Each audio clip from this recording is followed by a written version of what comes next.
Hi, everyone. So for my learning walkthrough, I'm just going to kind of take you through my unit, through some of the assessment reports that I got from my students that I asked to work on this unit, and then just through some individual components, just so we can kind of go over um, each individual aspect of my unit and how they kind of align and all come together to create the inclement weather unit and answer the questions from Module 6. So one of the first things I wanted to talk about was the synchronous and asynchronous communications that I used in my unit. Now, I have found that the most difficult thing for me to do is to figure out what kind of synchronous communication I can use. A lot of the material that I use is asynchronous, and it's primarily because if I'm thinking about this as an inclement weather unit, I don't know what my students' schedule is going to be like when they're at home on a snow day. So to make something synchronous, I find would be very difficult when it's out of the ordinary for them, because a lot of my students, when I did their survey, a lot of them told me that they have siblings, they have responsibilities at home, they have a whole lot of stuff that they're going to be doing on those inclement weather days. So it would be hard to get them all into a classroom at the same time. So I really kind of focus on the asynchronous communications, and mine were discussion boards. So we had the coffee shop discussion and the questions for the instructor. And the coffee shop discussion came from our text, and that was something that they can kind of. I have a lot of students, in junior high, they like to talk a lot. They like to share a lot of their stories and ask a lot of questions. This would be the appropriate place for them to do that. And then the questions for the instructor, which is also embedded in here. Questions for instructor discussion board would be questions that are pertinent to the content that we're talking about.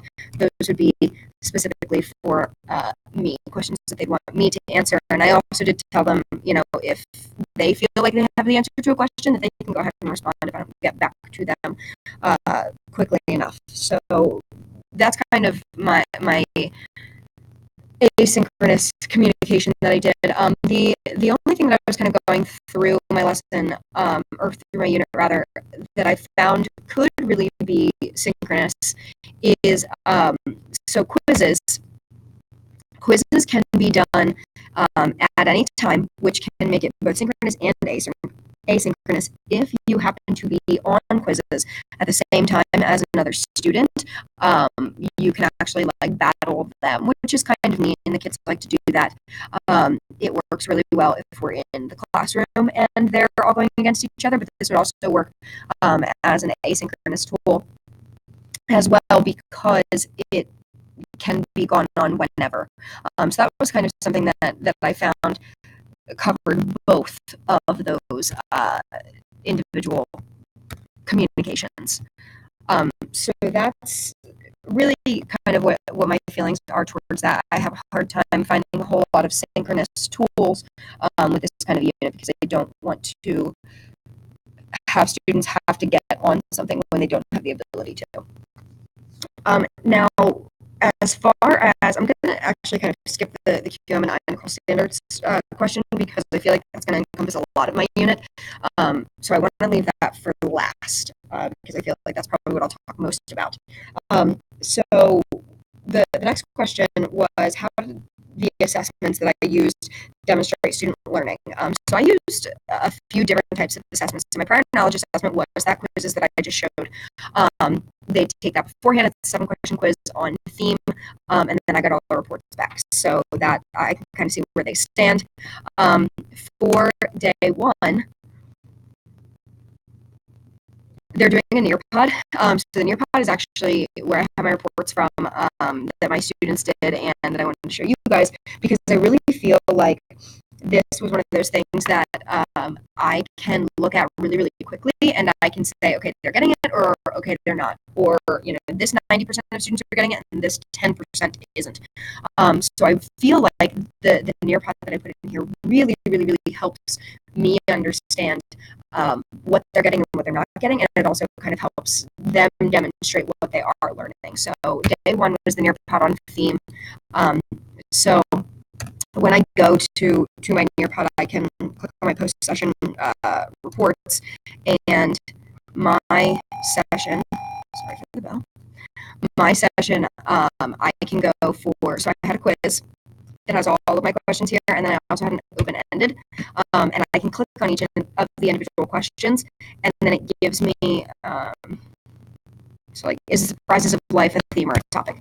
It actually gives me the breakdown over here graphically of how many students got it correct, or what percent of students got it correct, and what percent of students got it wrong, and what percent of students didn't answer it at all, which is also very helpful for me because they can't deny not answering it. So yeah, it's really helpful. And then over here, it actually has their name, and then it gives me their response. So I can see, okay, anybody who put theme here is wrong. That this is a topic, and I needed them to know that. So I can really quickly go through, and it's nice to be able to see them all at once. And then the open-ended, I can do the same thing. How can the characters in a story or novel help to reveal the theme? Please write your answer in complete sentences. So 96% of them did answer, which is great. 4% of them didn't answer, which is probably only one, because there were 69 students who took this. But what I can see is that, some of them wrote a little bit more than others. Some of them didn't really give a super thorough answer. The actions the characters do help build the theme. But yeah, I can get a pretty quick idea of who's getting it and who's not. So I really feel like this Nearpod was able to demonstrate the student learning.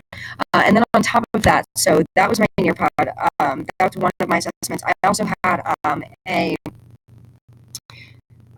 plot diagram that they needed to fill out, which again is something very quickly that I can look at, and I basically look at their exposition, their climax, and their resolution, and that I can look at really quickly, and I can say they got it or they didn't, and climax is always the most difficult part for them. So I can really kind of just look at that quick and be like, okay, they're getting this or they're not getting this. And then my final assessment, which is kind of like my big assessment, was their theme paragraph that they were going to write. And that's something that, we stress a lot for the PSSAs and just as a district. And that's something that we've been working on the entire year. And each time they write a TDA for me, it gets better. So I definitely feel like there's a lot of ways that they can demonstrate their learning through my assessments. As far as the feedback that my students gave me, besides the annoyance that they had to write another theme paragraph because they're just so TDA'd out at this point. Besides that, they actually did give me some pretty good feedback. A few of my students said that the Nearpod was really short, which surprised me because it took me a really long time to make it. So I assumed that it was going to be really long, and I was totally wrong. So that was definitely good feedback. And otherwise, the feedback that they gave me, they like the story.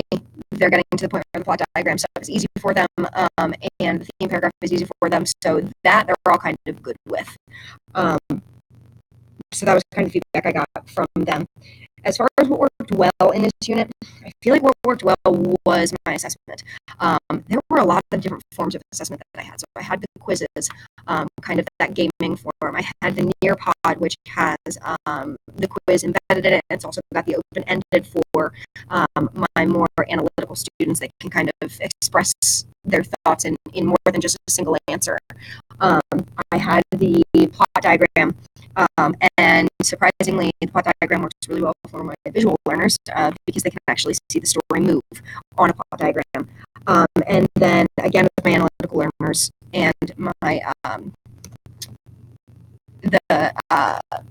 theme paragraph at the end, they can kind of really express what they're going to say. So I feel like that's what worked best in this unit, is that it had a lot of different forms of assessment that worked really, really well. I will pick up with what didn't work well in my next recording.